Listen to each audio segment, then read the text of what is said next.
So this is the first lecture on statistical mechanics of granular materials. So you've heard a lot about equilibrium from Professor Dasgupta on liquids. You've heard from Professor Kumar on surfactants, molecules, complicated molecules. And from Dove's lectures, you heard something about non-equilibrium systems. So this class of materials are a particular kind of non-equilibrium system. There's no way this is sort of a generic non-equilibrium system. So my hope is that I can get across to you some of the ideas and try to get across what are the conceptual hurdles and the technical hurdles in trying to construct what I call a statistical mechanics of granular materials. So today's talk is going to be mostly about the conceptual hurdles. Towards the end, we will get into some of the technical hurdles in a system which is somewhat simpler.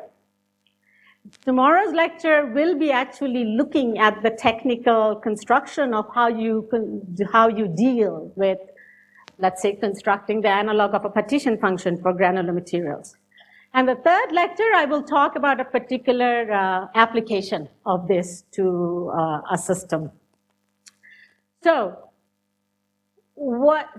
from each row, I would ask at least one person, hopefully more than one, to give me an example of a granular material. Like what comes to mind when I say a granular material? Rice, sand, coffee, Saturn rings, okay.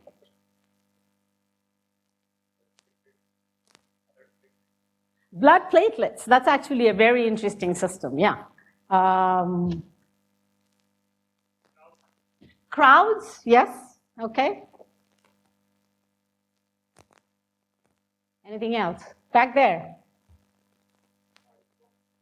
Pile of blocks, yeah, pile of maybe these things, if I just put a lot of them together, right?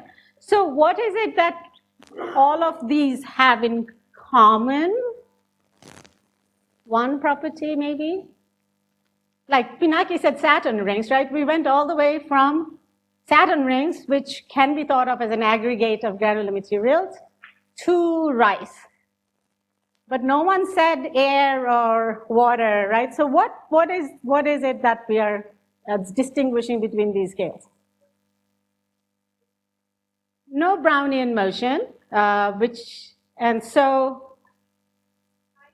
correct. So these are all things where we call them macroscopic particles. That's a shorthand for saying things like gravity are much more important than thermal Brownian motion. So we use the word athermal, and I'm going to spell out what athermal actually means, but I'm going to use this part of the board to list properties of what I will consider as granular materials.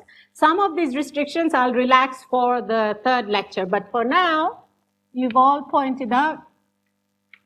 Okay, is this writing big enough? Okay.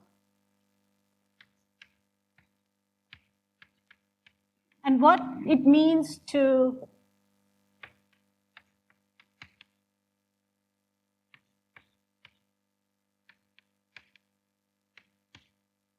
Is this good? Can you guys read it? Okay. So for most of what I discuss, I will also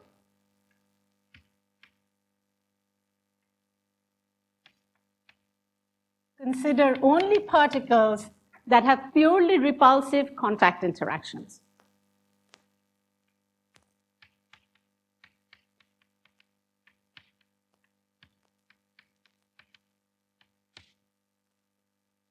So what that means is these particles, have no mechanism of cohesion. If I just put a lot of them on the floor, there's nothing that brings them together. So they're not like a spring or like the Lennard-Jones potential. There's no gravitational attraction here, so the Saturn rings are a bit of a problem for this, but they're collect. So for most of it, I will focus on that. For the third lecture, I will relax this. I'll allow for attractions. So the lack of Brownian motion, one constant, okay, I'll come back to that.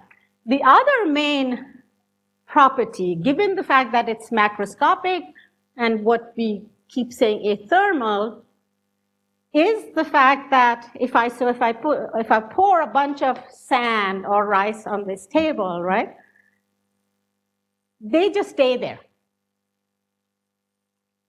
So unless I do something to it, or we create some external driving mechanism, they stay in that single configuration that I've put them in.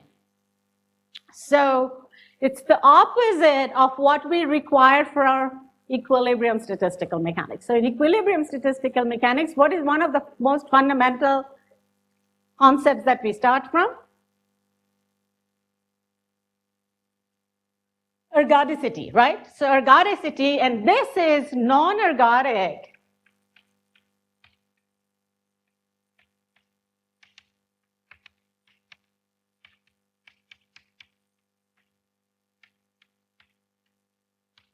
Right? So unless you drive it in some way, they're not going to explore your phase space, whatever the phase space is. So the states, so non-ergodic in the extreme sense, and states are completely controlled by driving, not by temperature. I would also say not by density, because I will equate density with putting pressure on it. So it's some kind of driving, which can be compression, shear, gravity, etc. And the other big thing is that, so my dear colleague who passed away about a month ago, Bob Berenger, used to chastise anyone who talked about frictionless systems as granular by saying those are fictional granular materials. So granular materials, in my definition, have friction. So these are macroscopic objects. Macroscopic objects are never going to be perfectly smooth. So when they touch each other, there's roughness on the surface. We still don't understand the microscopic origin of friction, but there's friction. So there are tangential forces at the contact. So there's friction.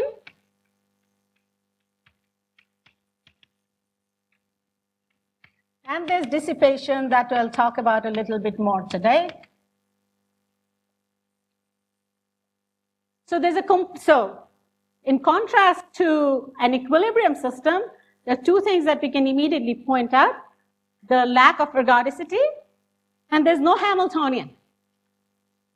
Right? So there's no Hamiltonian, and my system is not ergodic. So certainly, right, these are all classical systems. I do have Newton's laws. Even with friction, I can construct them. So I can do, let's say, simulations of large number of particles with whatever we think the friction law is, whatever the interactions are, and create configurations and ask how they respond to driving.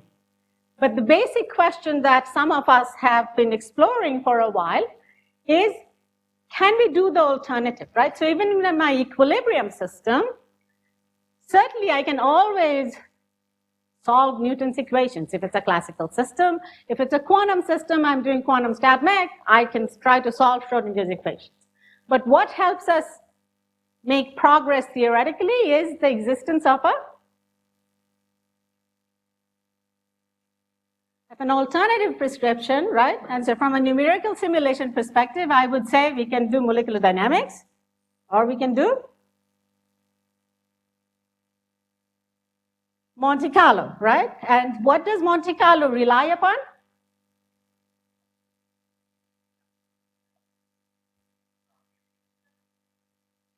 Yes.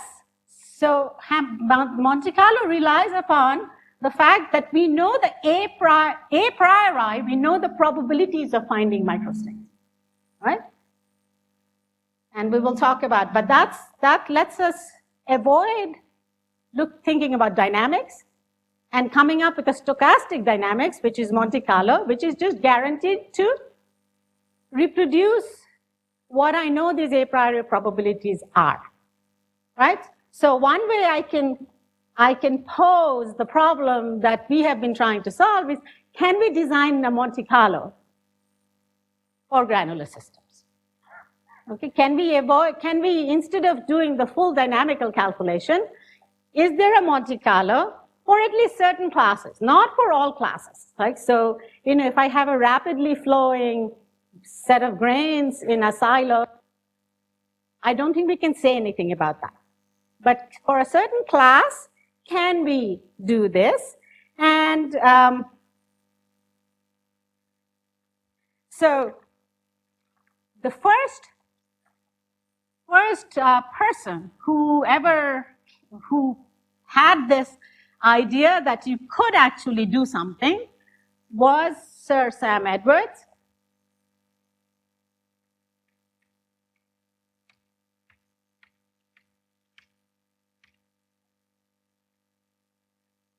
I would call this a conjecture or a proposition.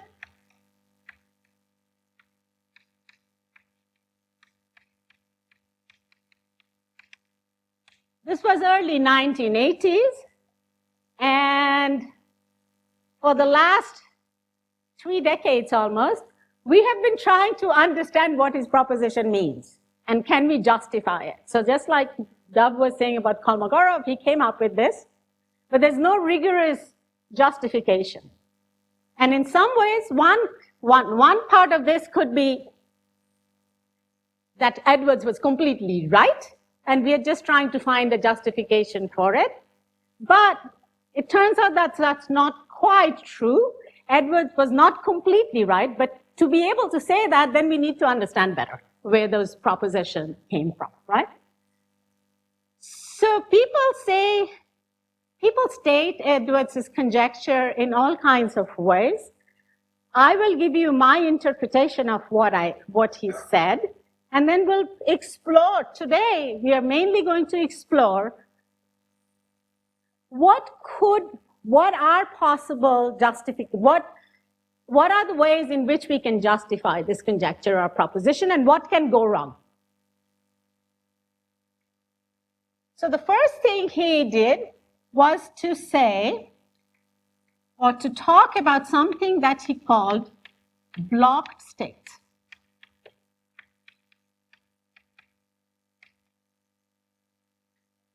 And what they are mechanically stable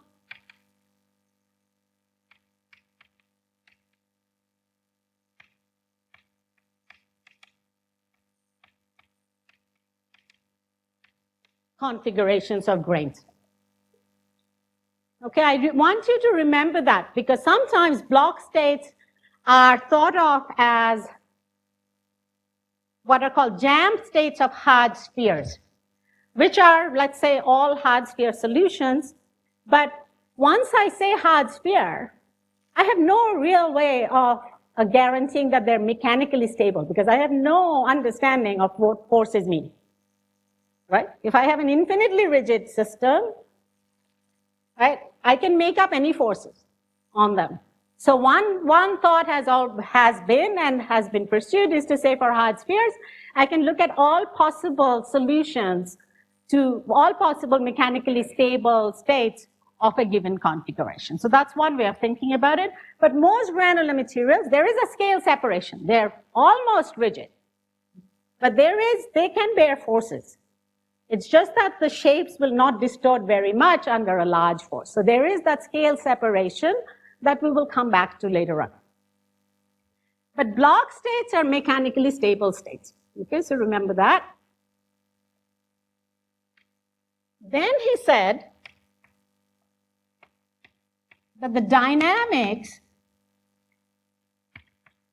of slowly driven, and of course there are all kinds of, I'm going to put quotation marks because I don't know what slowly means. 1 second.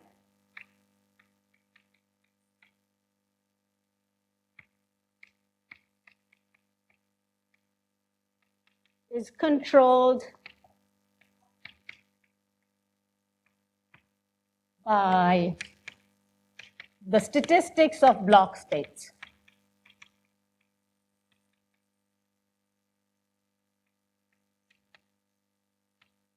Yes.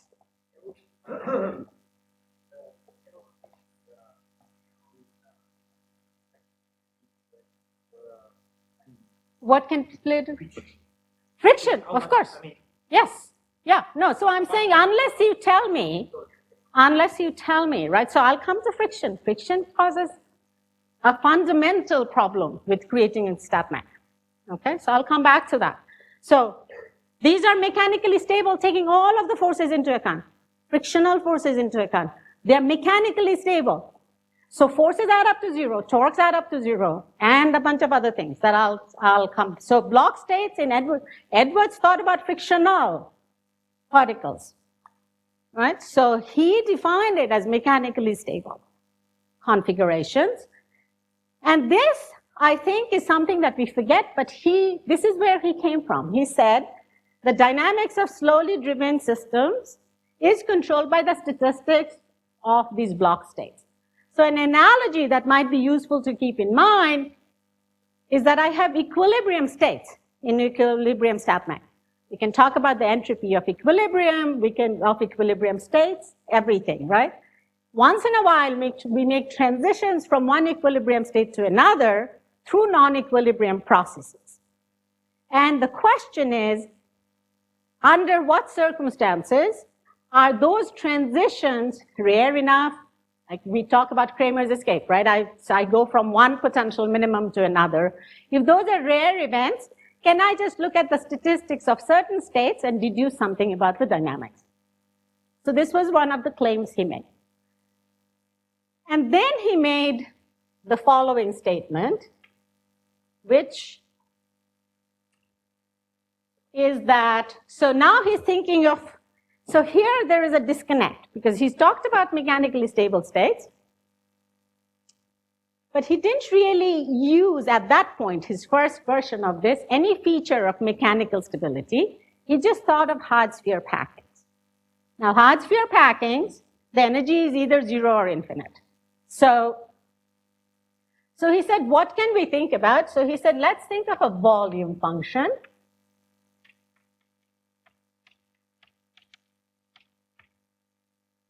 So these are all static states. Nothing is flowing, nothing is moving. I have thrown up a bunch of rice grains and I have put them down and they come to some static configuration. Imagine doing this over and over and over again. Okay, sort of following the same protocol. I'll generate a large number of samples of these microstates. So it's sort of like doing quantum sampling. I do it in a repeated sense rather than having a dynamics. And what he said was, so now I have a volume function which depends on the positions of all of these grains, but there's a constraint. These are only the states which are blocked. So they're not going to move, right? So there's some volume function, and he said, let me just think of that as the Hamiltonian. So this volume function is the Hamiltonian, and he constructed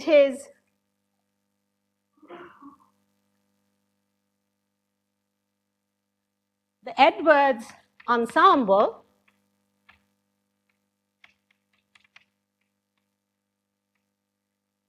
in its original form then says that I know the a priori probability of finding a particular block state. This probability, right? This is the analog of my equilibrium a priori probability. And he proposed that this is equal to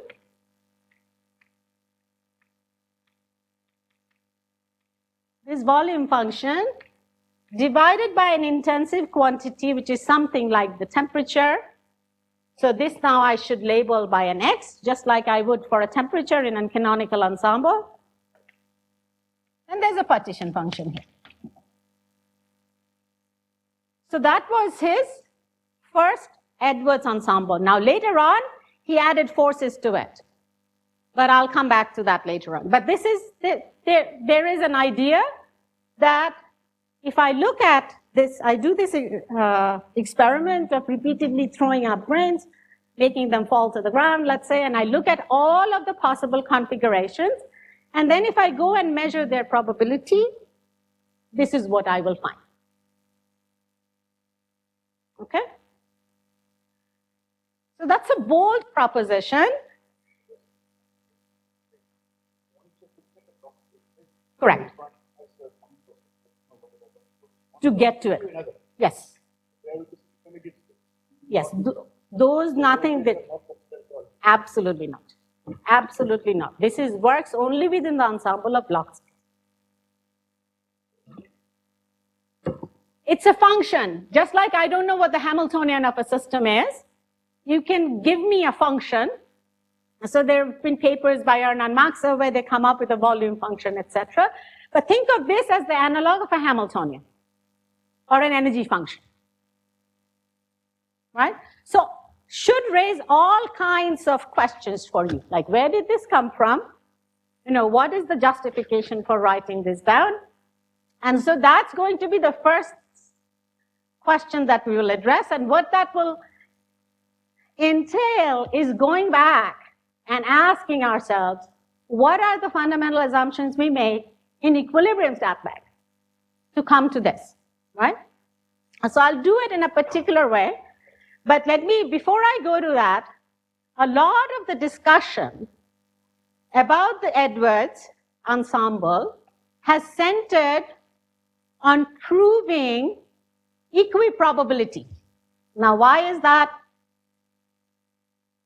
So, equiprobability in the microcanonical ensemble. So, that is a fundamental, that's a building block of equilibrium statistical mechanics, right? That in the microcanonical ensemble, if I fix the energy, because energy is conserved, I look at the whole system, and there is no distinction between the different states with the same energy. They all occur with equal probability.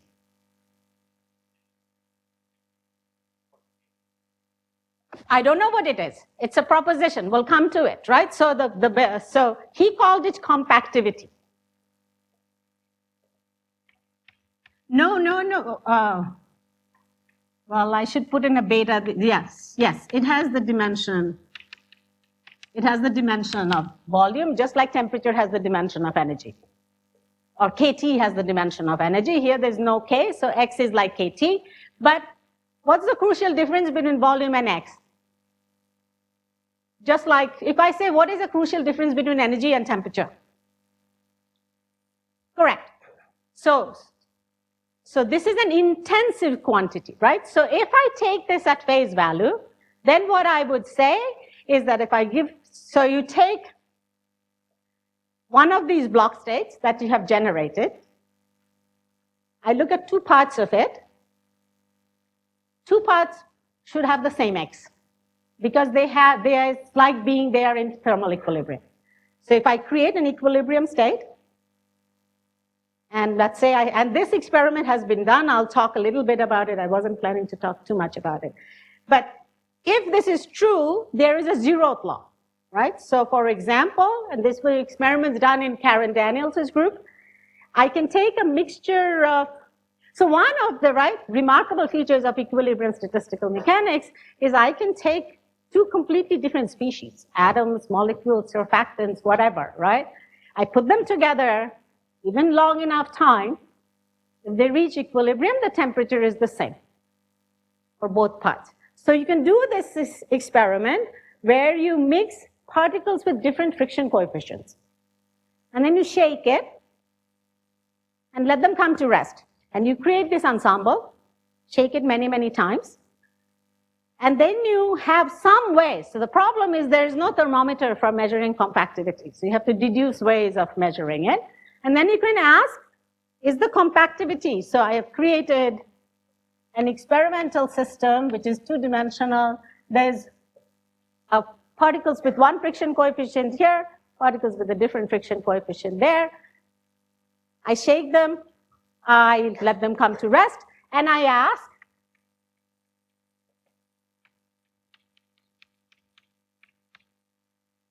right? So that's a test. I'm not going to give you the answer yet, but that's a test, right? So so one of the fundamental things here, or what this implies is there has to be an intensive quantity that will define equilibrium for me.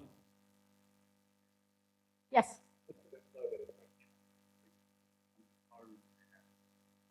Go through mechanical state. Exactly. Is that realized? Well, so I'll come to that. So and that brings us to so there are two issues then, and then we'll do a simple system today where we can, so there are then two sort of tasks in the Monte Carlo. This is given to me, let me assume that, right? But how do I go from one block state to another? What are my moves that let me go from one block state to another? No. Well, this applies only if I look strictly at the ensemble of block states. So I need to design a Monte Carlo which doesn't take me out of that ensemble, right? So that is, I think, the more serious problem, which I'll come back to. Yes. Yes. Right. When this radiator separates this too, that also is in the ensemble.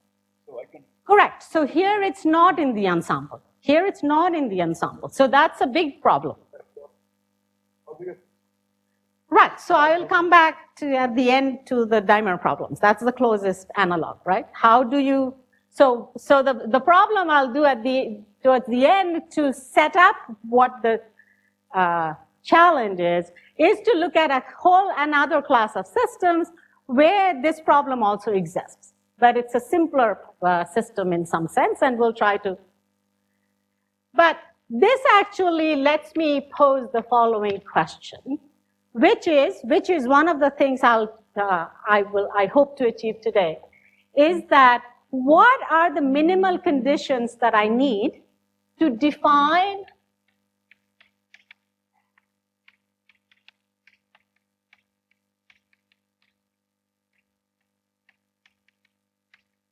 an intensive variable like temperature.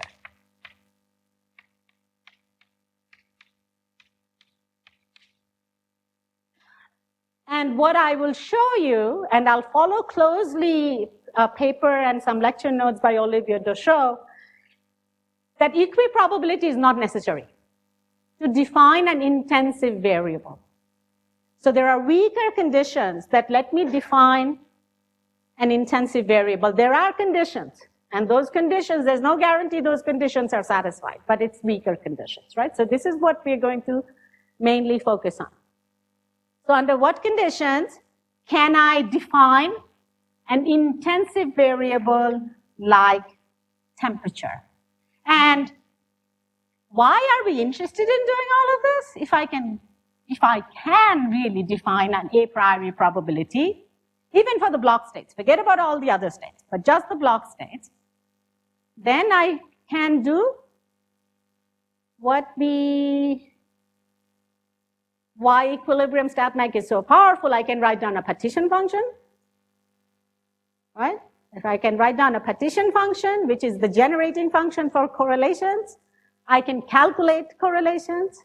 I can do all kinds of things that are not possible to do easily unless I have such an a priori probability distribution. Yes?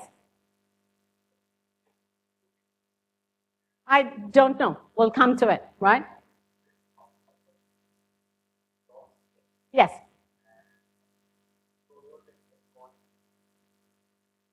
Not a quantum sampling. I'm just saying, I don't know so I'm saying In equilibrium statistical mechanics, right, ergodicity means what? What does it mean, ergodicity?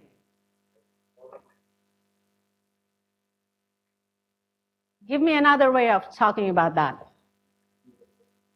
Right? And time averages and ensemble averages are the same. There is no way I can time average the block states. There's no dynamics in block states. Right? They're the end states of some dynamics. Right? So that's what so slowly driven, let's get away from it. So I have to stay, this ensemble is this a priori probability does not apply to all states. Equilibrium states are not static, right? Equilibrium states have dynamics, right? Here, these states are static. So there's no dynamical counterpart to temperature. And maybe that's a good thing to bring up here, right? In equilibrium statistical mechanics, what I define as temperature, let's say from a microcanonical ensemble, is the same as the kinetic temperature. Right? Here, there's no such analog. If there is one, that's maybe a very different kind of temperature. There was yes?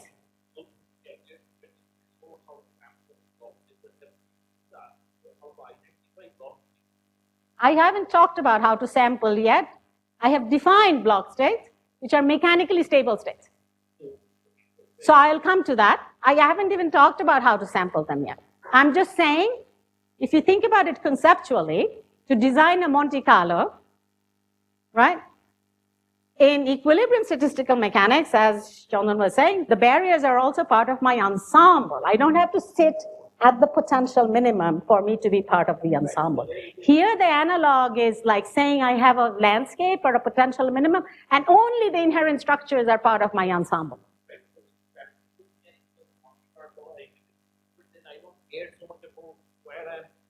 Exactly. Exactly. Here I have to care deeply about where I move, so I have to design moves which take me only from one block state to another, and I haven't come to that yet. Correct. That's there.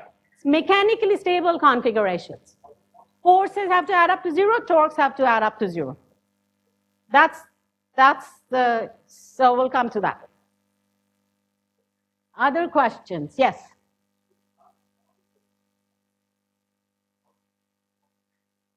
There's no concept of an equilibrium state here.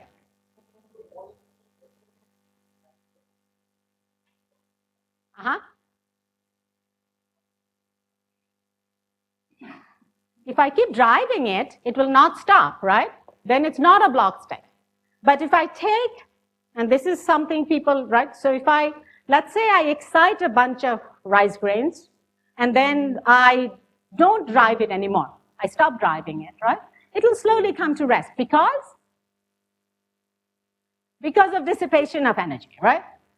So at that end state will be a block state because otherwise it would have gone somewhere if it's not mechanically stable.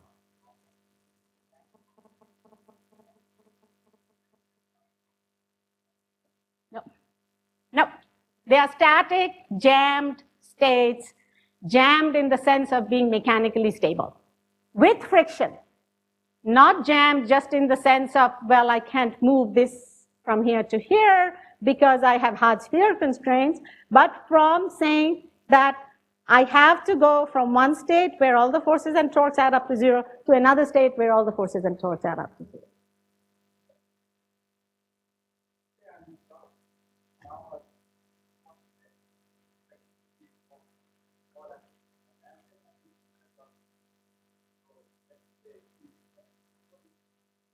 Sure, but I don't know I don't know how the path from one block state to another is not part of my ensemble.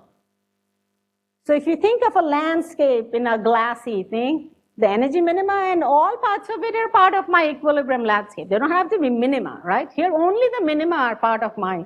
So I think a lot of this will, so an analogy that I'll use, which people here and other people at ICTS, there is another class of systems which are frustrated magnets, a very different class of system, right? But there I have an exponentially large number of ground states. I have an exponentially large number of ground states, and they're constrained. Both of those are features that we have here. So there the question is, how do I sample all of the ground states? And it's a similar question here that we'll have to address. Okay, but let's first, so that's the StatMech. That's the StatMech part of how do we sample all of this, but let's try to do the thermodynamics first. Okay, so so this is what we are going to try and address first. Okay? So the kind of ensemble that I'm going to talk about, and, let me talk a little bit about, so I'm going to contrast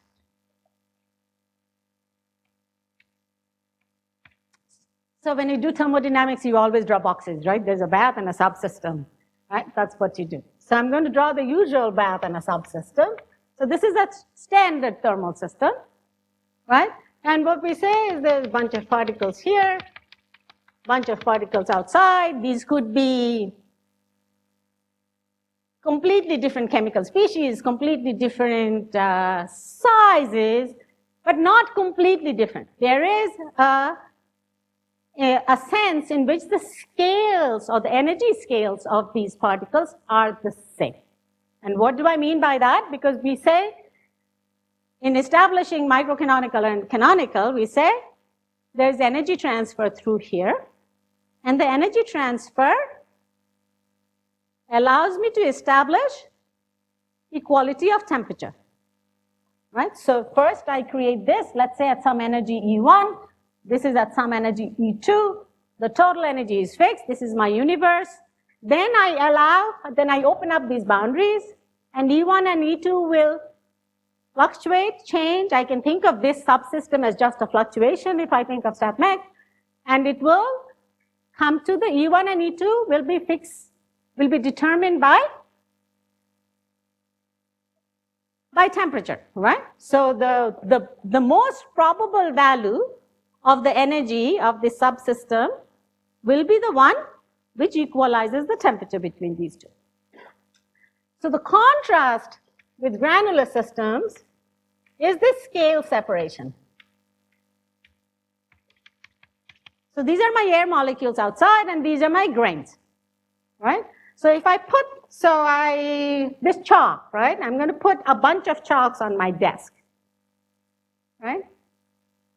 What comes to equals, if I say measure the temperature of this chalk, what does that mean? Or is there any part of the chalk that actually equilibrates with the outside air?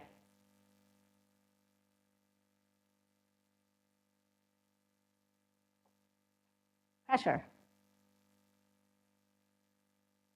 Is there any part of this that reaches room temperature? Which part?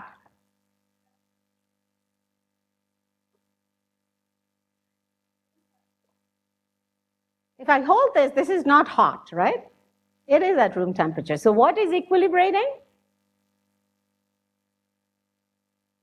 The phonons inside this are equilibrating.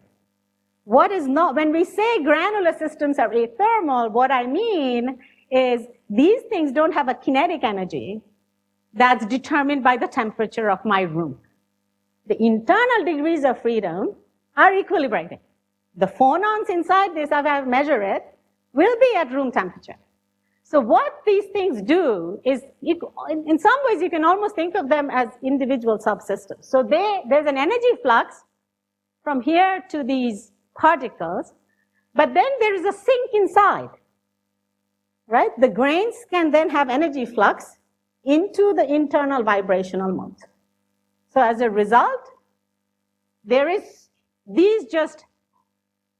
the grains or the steel ball bearings just serve as sort of an intermediate to transferring the energy from the outside air into the internal vibrational modes, but they are not going to move around, right? So in some ways, this is what I can think of an analogy here, which is also So if, for example, right, I took this system and bombarded it with enough energy that I would excite the nucleons in the system, right? Or if I could break these things up, then the kinetic energy and the potential energy of the atoms and molecules are not going to equilibrate, because there's energy flux from the degrees of freedom that we're interested in to other degrees of freedom that we're not interested in. Right? So here it's sort of the opposite. It's not a high energy thing. It just goes in and excites the vibrational degrees of freedom. So these don't equilibrate with the outside.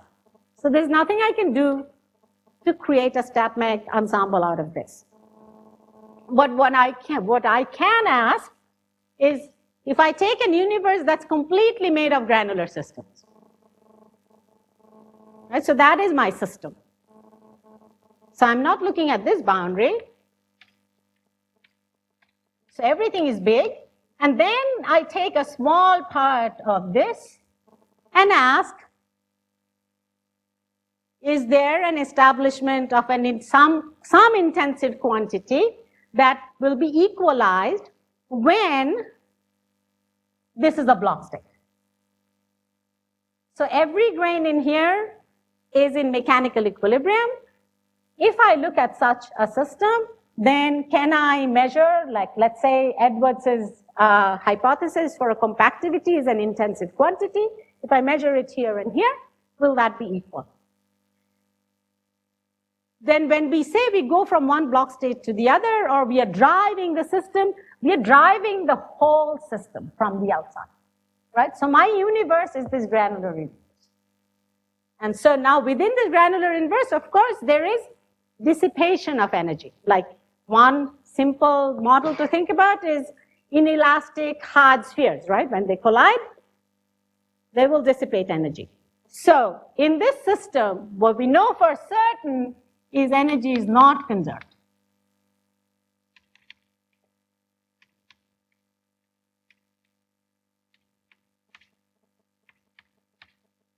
Right? So I've created this granular universe.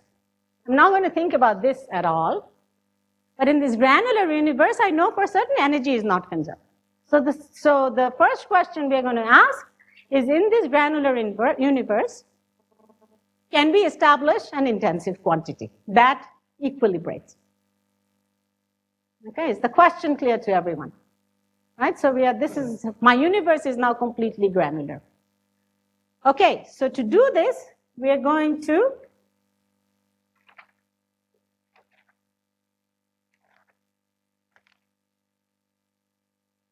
do the following calculation.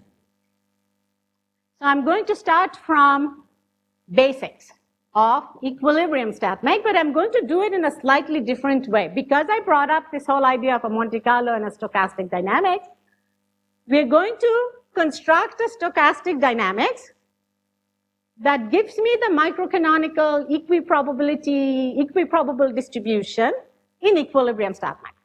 And we're going to ask how, what do we need to put in the dynamics, and then what gets violated when this is happening, right?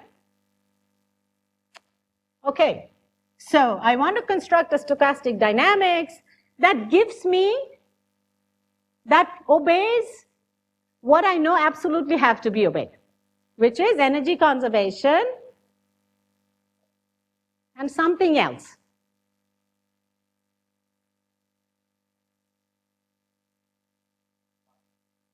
Mass conservation, yes, all of that. Anything else that exists in a microscopic dynamics, microscopic Hamiltonian dynamics. Time reversal, right? Micro-reversibility. So I'm going to put that in. So I'm going to say energy is conserved.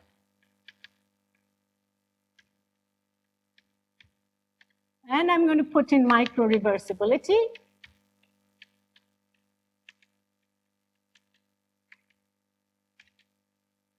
And so now I have a bunch of microstates that are labeled by alpha. And I can write down a stochastic dynamics.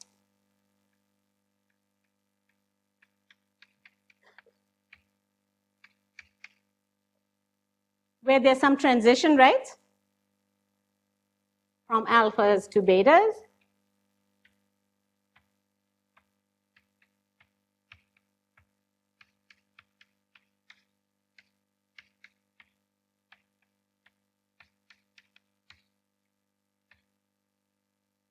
So all I've done is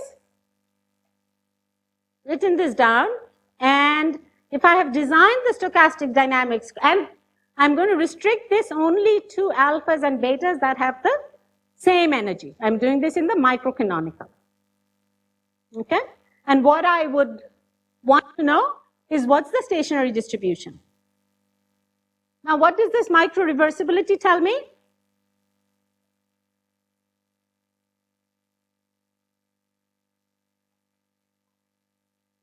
So this and this are equal, right? So if I do that, then what is the solution that I'm going to get to the stationary state?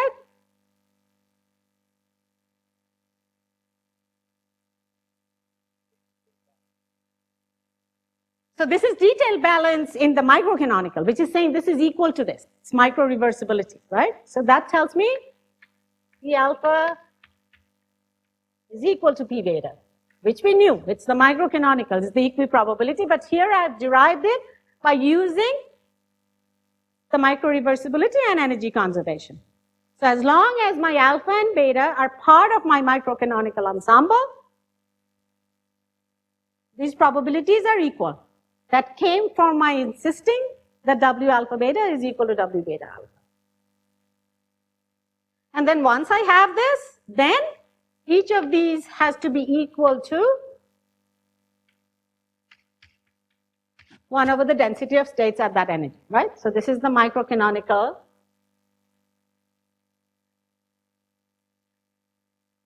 This is microcanonical, right? Microcanonical, in my universe, all states have the same energy. There is no distinction. This is equiprobability, and this is 1 over omega E because my probabilities better add up to 1. Yes? I could do this by other ways too, but here I've done it this way. So now let's imagine, now let's say that I have been able to identify a conserved quantity for my granular system. And that will be the rest of the lecture, whatever time I have to try and motivate that. If I have another conserved quantity, not energy, but suppose within my block states, I have been able to identify a quote-unquote conserved quantity, and I'll have to spend some time discussing what I mean by conserved there. But suppose within my block states, there's a kind of dynamics that conserves a quantity. Not energy, but something else. Okay? I'll call that quantity Q. It's conserved, and I will elaborate on what I mean by conserved here, but let's say the dynamics, I can construct a dynamics that conserves this, but I violate the micro-reversibility condition. So I don't insist on equiprobability. So this doesn't have to be equal to that. Then what do you think my P alpha, and I'll call these B for block states, these are not equilibrium states. So here I'm saying for block states, I can, let's say, find a conserved quantity. If I carried out the same argument, what will I get? What will change?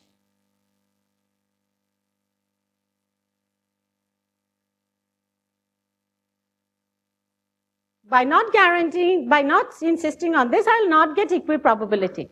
But the most general thing I can get is there's some weight now associated with this. And then there is I'm not going to call it omega E because this is what? This is like the microcanonical partition function, right? Yes, the density of states. So here I have to define something a little more general.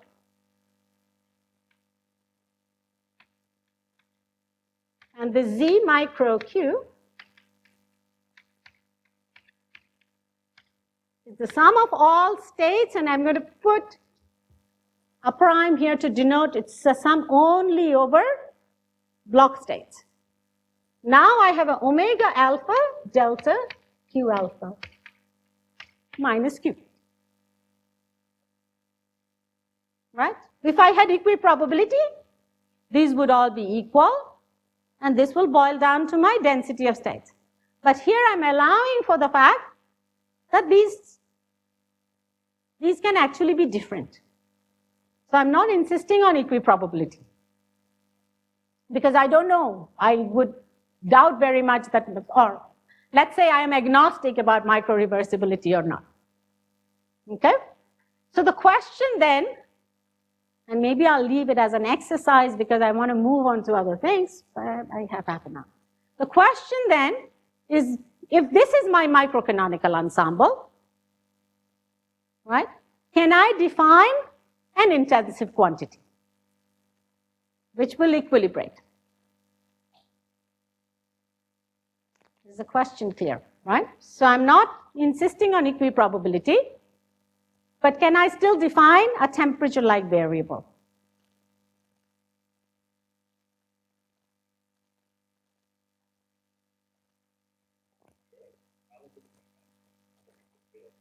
So it's the same dynamics. I'm just not going to say, so W alpha and W beta then are just specify this ratio. So this, yes, absolutely, yes, correct. But I'm not saying W alpha beta is equal to W beta alpha. Yeah. Yes, absolutely. Yeah.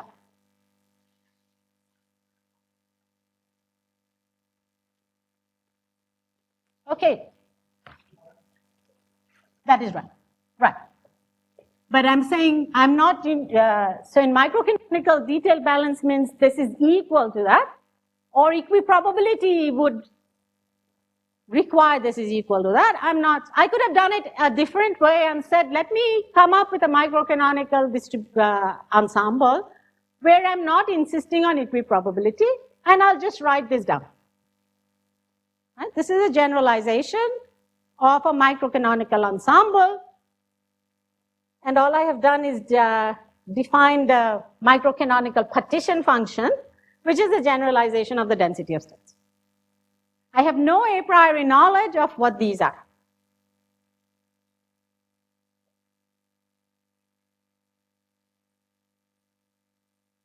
Correct. So Q is the analog of energy. I'm allowing for that.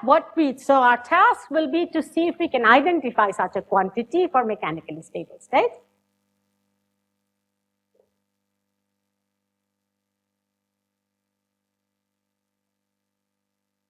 No, I'm not going to insist on micro-reversibility.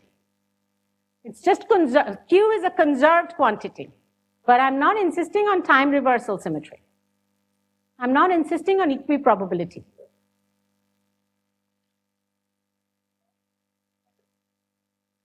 Correct.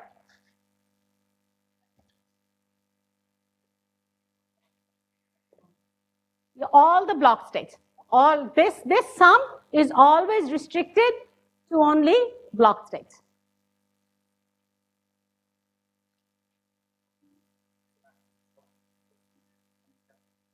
Yes, absolutely, yes. So the task for us to see if we can find an extensive quantity that is conserved. I haven't even told you what conserved means, but let's say the minimum thing I need to require is I do some local things inside my system, and this extensive quantity doesn't change. I need to have a large number of states which have the same extensive quantity. Right? Just like if my energy is large, I have lots and lots of states. Or the other way of saying it is omega E has to scale with n in some way, and I need the same thing here. Yes? Why am I assuming? I'm constructing a stochastic dynamics which will give me the stationary solution to this, and I'm doing the usual thing. I'm saying instead of balance, I'm going to insist on detailed balance. So I'm trying to make the minimal perturbation to equilibrium stat mech to see what I can do. Right? If you said, okay, I'm not going to insist on detailed balance, I just have balance and I can come up with more complicated things. Yes. Hi, Atsushi. Yeah. No, I'm not going to say, so just like shearing or tapping can explore my block state in different ways, I'm going to completely ignore that and say, can I construct a stochastic dynamics that samples only my block state? But what I have to still do and convince you is that for block states, there is a conserved quantity, which doesn't depend on this. So I'm going to construct a dynamics that will take me from one block state to another, but I'm going to have to show you that for all block states that I can imagine, which are these mechanically stable states, there is a natural conserved quantity, a quantity which does not change. It's an extensive quantity when I do things locally to my system. Okay? And all I'm trying to do here is to say that if I have such a quantity, I can construct such a stochastic dynamics, which is the analog of my Monte Carlo, which I still haven't told you what the moves are, right? So that will have to, the moves will have to guarantee my detailed balance. But I'm not going to do realistic MD. I'm going to do that. But once I do all of this, I'm using the stochastic dynamics just to see under this condition. So I've done the smallest possible change. I have abandoned equiprobability, but I've kept a conserved quantity. Can that give me an intensive quantity? Okay?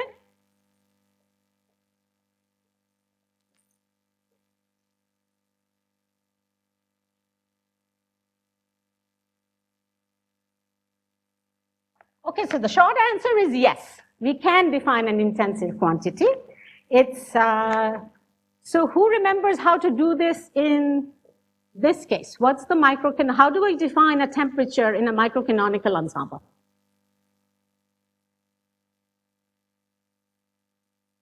The usual thing, right? This is E1, this is E2, and then I ask, right, what's the most probable value of E1? Right? So if I do it from taking these to be my probabilities, then I'm going to write this down. And if you guys don't know it, we'll find that in the equilibrium case, what's the question we are asking? What's the most probable value of E1 once I let E1, these two systems come into equilibrium? So this is E1, this is E2, and my conservation is that E1 plus E2 is fixed to some E, right? And then we ask, what's the most probable value of E1? By maximizing entropy. That's one way of thinking about it, right? Or using these probabilities, whichever way you want to do it. So then I'll get that del log E1, del E1 at its optimal value. You can call this a 1 and a 2 also, right?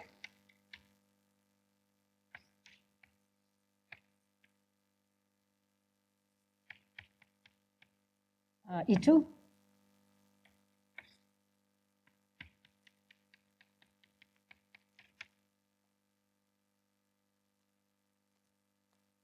And so that by definition then, or that is what we use as the definition of 1 over T. Right? So I claim that I can do exactly the same with this more generalized distribution. Okay, I'm not going to show it to you. I'll leave it as an exercise. I'll quiz you guys tomorrow.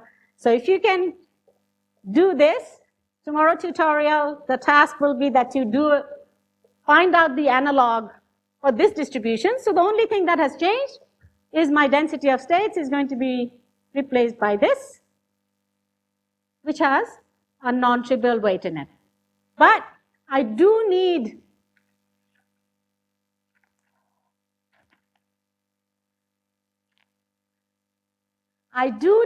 one condition. and I'm going to write it down. So this is going to be your homework, is to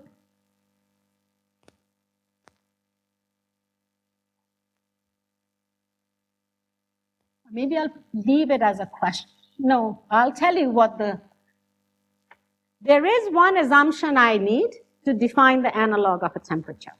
And I can call this temperature, I think I called it gamma. So I'm saying in my generalized ensemble with conserved Q, but no micro-reversibility, I can still define an analog of T, which is 1 over gamma, which is going to be, what do you think it's going to be? Here it was 1 over T is del log omega, del E. It's going to be the del log Z micro Q, right?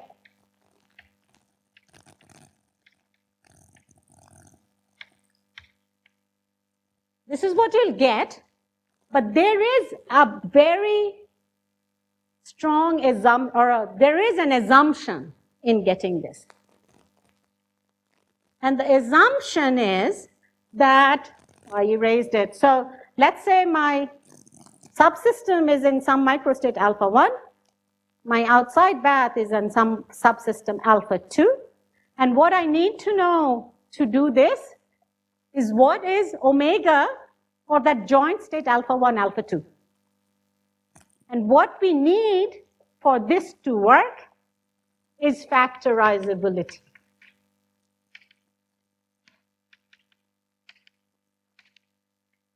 So if I have a macro state of my system plus bath, which is in a state alpha, if I assume that this is true, which in the equilibrium case, we assume saying the density of states omega of E, right? So we assume two things, and I want to spend 1 minute on that.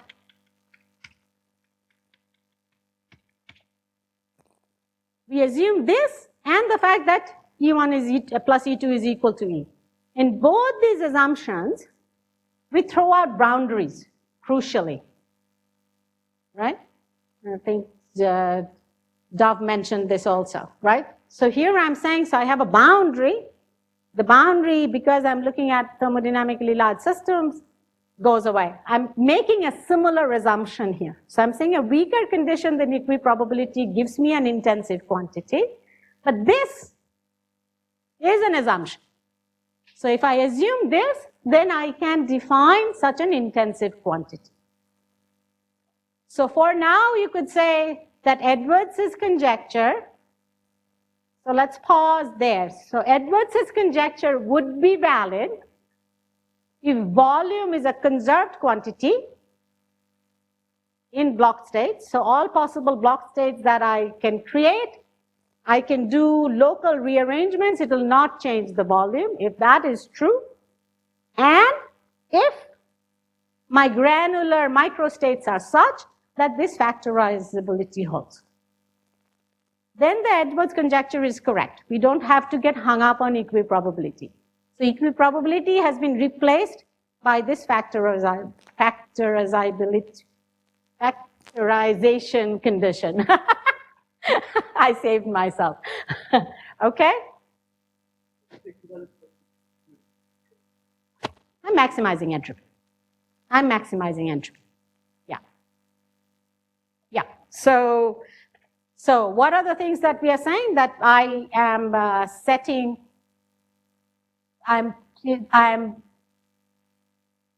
for Edwards' conjecture to be valid, A, I need to be able to find the conserved quantity. I'm saying the states that I get to are actually maximizing entropy, because that's the stochastic dynamics I cooked up at Sushi.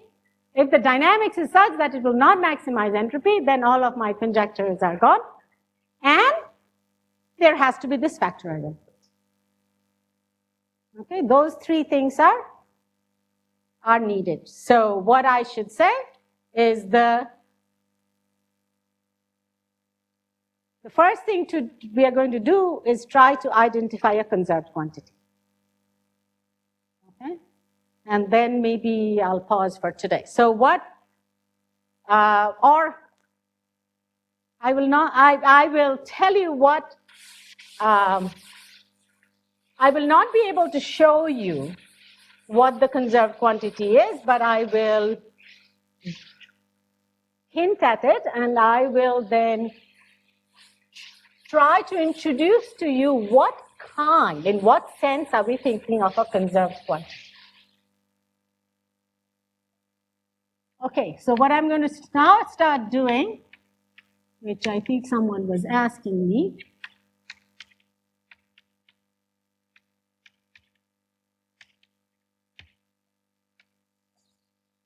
is to list the constraints that have to be satisfied in mechanically stable states. Okay? So one is for every grain I, so let's say I have a grain of a bunch of grains, and this is my ith grain, and it has all of these contacts with other grains. Then one constraint is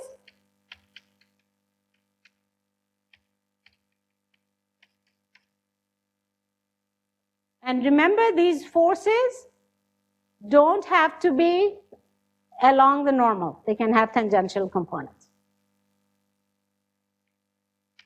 So this is force balance.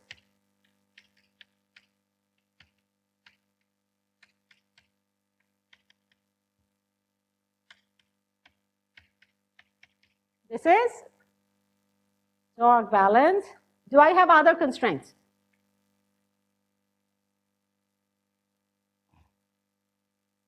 Look at all the things that I have listed here.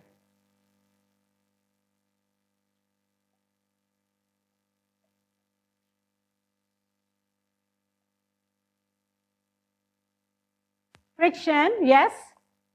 Are there constraints that come? So I'm looking at only block state, right? So mechanically stable state, static equilibrium. What constraint comes from friction? From the presence of friction? Coulomb friction, yes.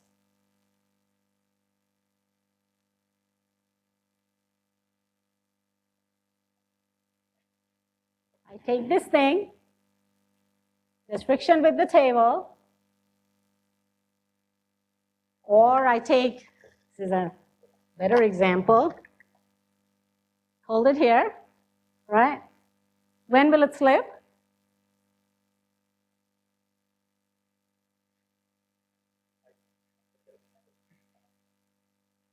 Freshman physics, right? But my tangential force has to be less than or equal to, for it to be in static equilibrium, the tangential force on each contact has to be less than or equal to whatever the microscopic friction coefficient is. Okay, so now this, I'll write down the other constraint and then I'll come back to this. And this one that I'm going to relax later on also gives me another constraint, which is that the normal component of the force, taking some convention, let me always say that it points into the grain that I'm looking at, has to be greater than 0. So there are 2 inequality constraints and 2 equality constraints. Okay, so all of the states that I can consider as block states have to satisfy these constraints. Now this one causes an indeterminacy at the grain scale that we are not used to dealing with in stat mech. Which is to say that what my if you just give me the positions of particles, if you don't give me the whole history, I have no way of knowing what this tangential force is. Right? So what we want to do ultimately is construct a statistical mechanics where this is part of my ensemble, my degrees of freedom. So the first thing I'm going to say is that to define a microstate, which is blocked, I have to give you not just the positions of the grains, but I have to specify for you all of the contact forces. If I don't give you that, then I haven't specified my microstate completely. Because I have no Hamiltonian. I have no potential which tells me what the forces are. given the positions.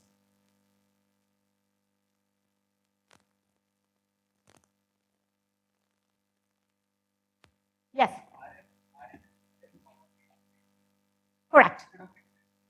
Exactly. So what I'm trying to say is now I have no momenta, these are static states, but unlike frictionless grains, I have, or unlike a system with a given energy function for which I would know the forces as soon as I knew the position, here because of friction I can't do that, right? So I have include these. Once I include these, in my way of thinking about it, I don't need to know the history, but to define my microstate, I need to know the forces.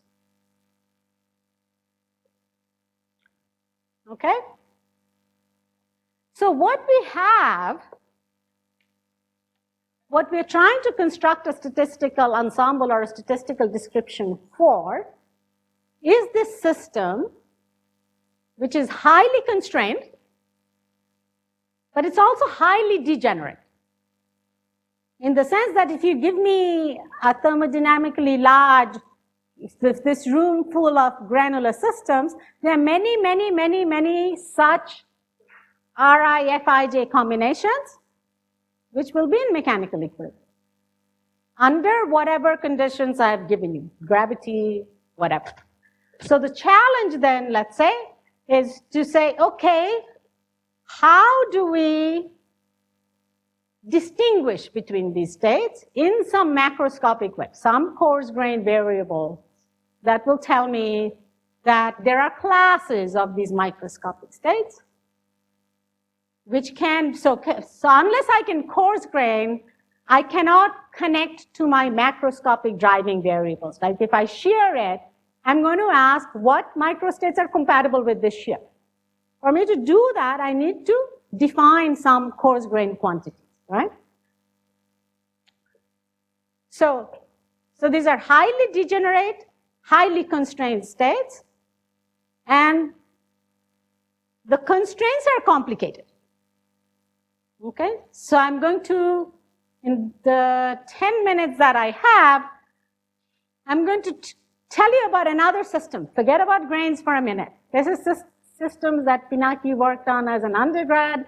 A bunch of us have worked on in completely other contexts, but it illustrates the problem in a simpler context. So these are, again, there are highly degenerate states which are highly constrained. And the question I'm going to ask is, can we define conserved quantities there? That, or can we identify quantities that can be properly coarse grained? So now,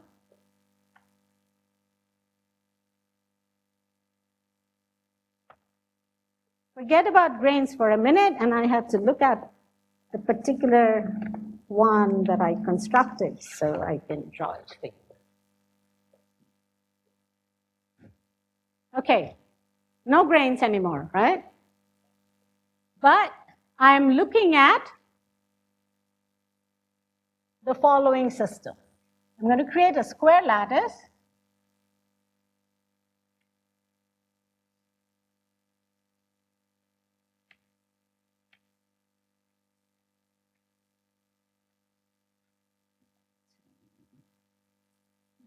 It's dashed somewhere. I have a square lattice, and I'm going to look at what are called hard dimer coverings of the square lattice. How many of you have heard this phrase before?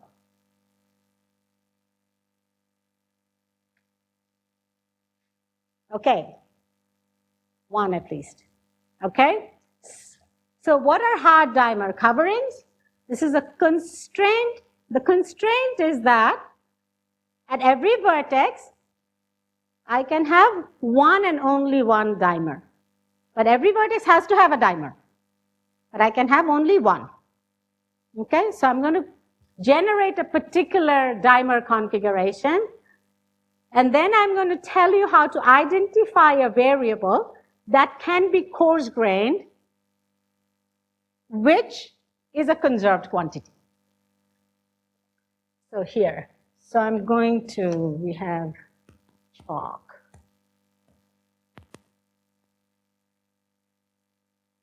That's not very good. This one. So my dimers are going to be in blue.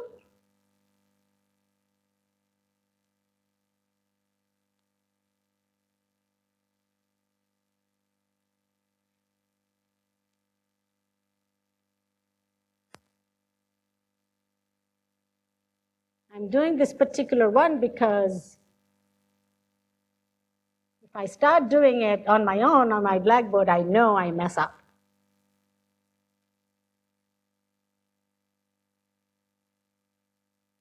Okay, so first of all, look at this configuration and tell me if I have satisfied all the constraints. Satisfied the constraints of one dimer, one dimer at every vertex. So there should be one blue line at every vertex. If I have done it correctly, it's okay. Okay? Okay. So now, of course, what you can see is there can be exponentially large number of these, which all satisfy the constraint. These are ground states of some frustrated magnets, but for our purposes, that's not that important. What I want to do is come up with so these are saying, okay, so I can verbalize the constraint. The constraint is there's one dimer at every vertex, okay? Now what I want to do is come up with something that I can define, which I can sort of say like my forces add up to 0. Okay, so I'm going to define a field. And the field I'm going to define, I'm going to draw first in the following, forgot to mention, so what I'm doing here, and the construction I will do in a minute, relies on the fact that the square lattice is a bipartite lattice. I can identify a lattice and a B lattice. Right? So let me put those in. So I'm going to put, is this right? Yes. I don't know why I drew that one, but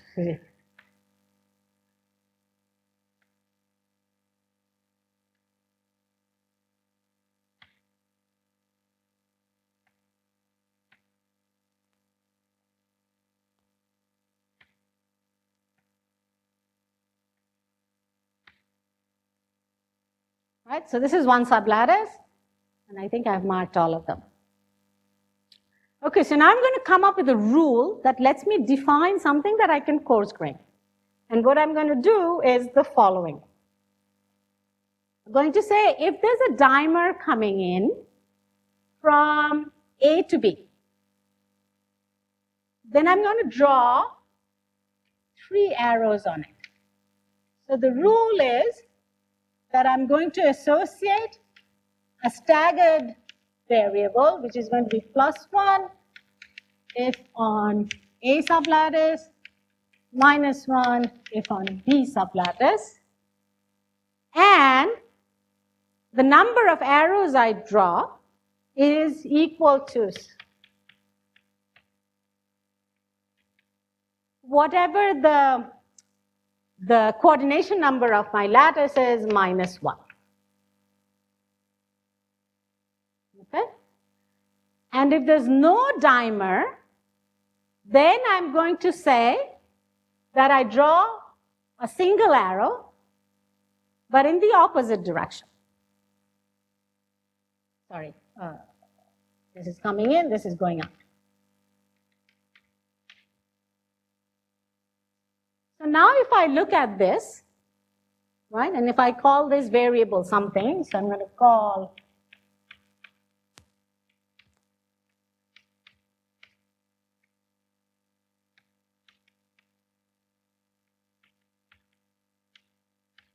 I can make this,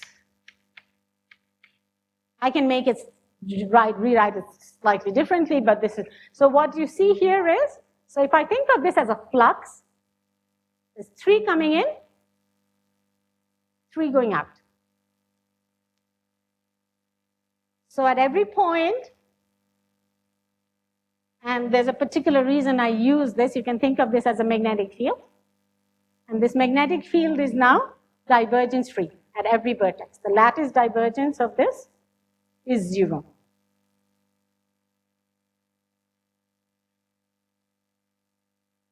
Yeah? So I have defined a field which has this, which is based on the rules of my dimers. So again, this one now is going from here to here, right? So if I have done this correctly, sorry.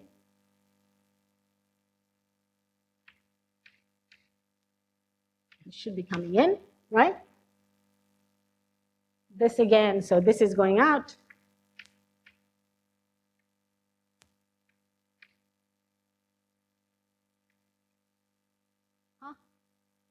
Doing something. No, that's correct. Yeah, coming in, going out. Okay, I can do all of them, but if I put it, do all of them, you'll see that it works out.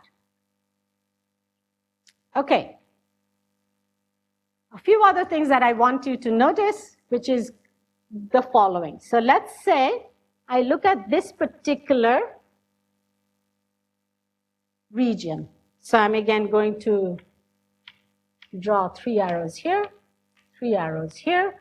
This is coming in here, so this is going out, this is going out, this is going out, this is going out, right? So if I just look at this region, if I just look at the direction of the arrows, it forms a closed loop.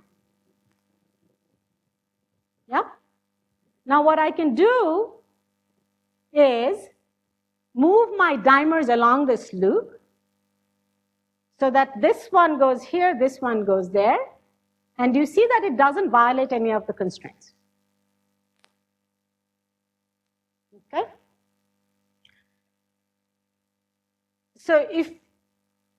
So the more of these loops that I have in a particular configuration, there are more moves that I have to go from one configuration that satisfies the constraint to another configuration that satisfies the constraint. So that's the one thing to remember, right? So the more loops that I have, the more moves I have. So in this sense, states with more loops have higher entropy. Okay?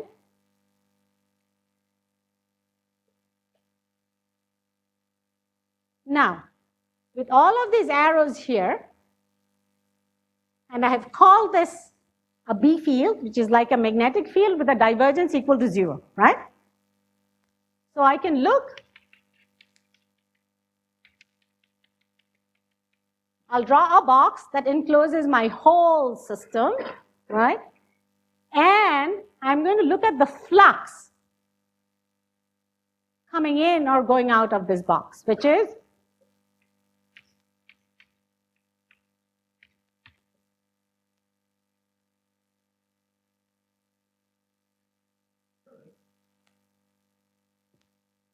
so what I'm going to state, and it should be obvious to you, is that if I measure this flux, then none of these local rearrangements are going to change my flux. Agreed?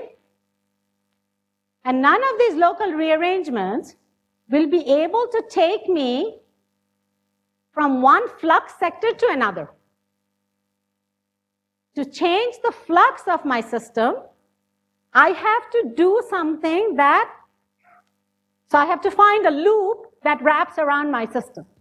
Let's imagine periodic boundary conditions, or a loop that spans my whole system. All of the loops that are internal to my system, closed loops, if I do updates on them, they cannot change the flux. So then I have an extensive quantity here, which is just B, the flux, right? So this flux will scale as the system size. And for these constrained systems, the fact that I have these constraints, which lets me construct a field that's divergence free, tells me that this flux is an extensive quantity which is conserved under the dynamics that takes me from one constraint state to another without ever violating the constraints.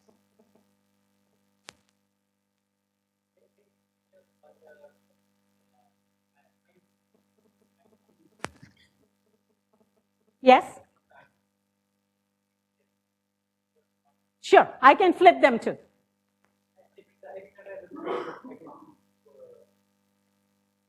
Yeah, so for example, if I look here, before drawing the arrows, you could see, yeah.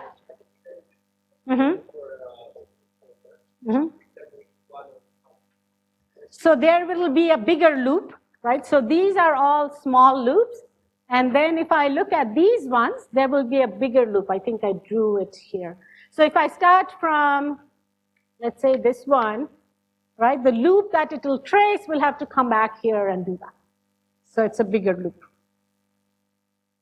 Was that the question or?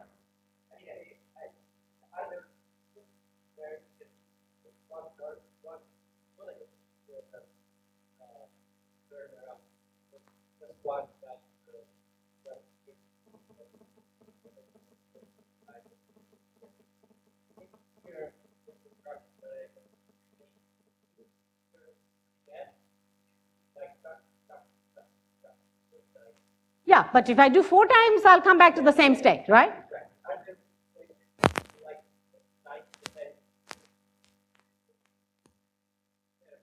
Are there loops where I can do 2 times and then? So what happens? Yeah, so I will, when I do this, I'll change in the simple one, I'll change the sign of every, and then it just comes back. But if I have big enough loops, yes. Yeah, I can do all of that. Okay, so what I'm going to argue tomorrow or show you is that there is an analog of this kind of a flux for mechanically stable states of granular systems. Now, it's not going to be a lattice. It's not going to be a vector B field. It's going to be something more complicated. But the idea is roughly the same. So I'll ask one last question and then I'll stop. So here we use the fact that I've defined a B field with so I can now coarse grain this, right? Because what I'm saying is certain local moves. So for example, if I draw a box here and look at the flux through here, right? None of this is going to change it. So I can keep coarse graining by making my boxes larger and larger. So here I've created a field which the divergence of this B field is 0. Mechanically stable states. Is there something that occurs naturally whose divergence is 0? Correct. So the stress is going to become the analog of the magnetic field, but this whole thing is much more complicated because we have a disordered network, and on top of that, we have forces that are not just dimers and no dimers, right? They're continuous variables, so we'll try and go through that. Then the whole idea of what do we do with that? Is the entropies, is the rest of the ensemble thing satisfied? That's a later question to ask. Okay, thank you. Yes? Yes? That's a very good question. That's a very, very good question. Yes. Yeah. And we will discuss it. Yes. Yeah. Yeah.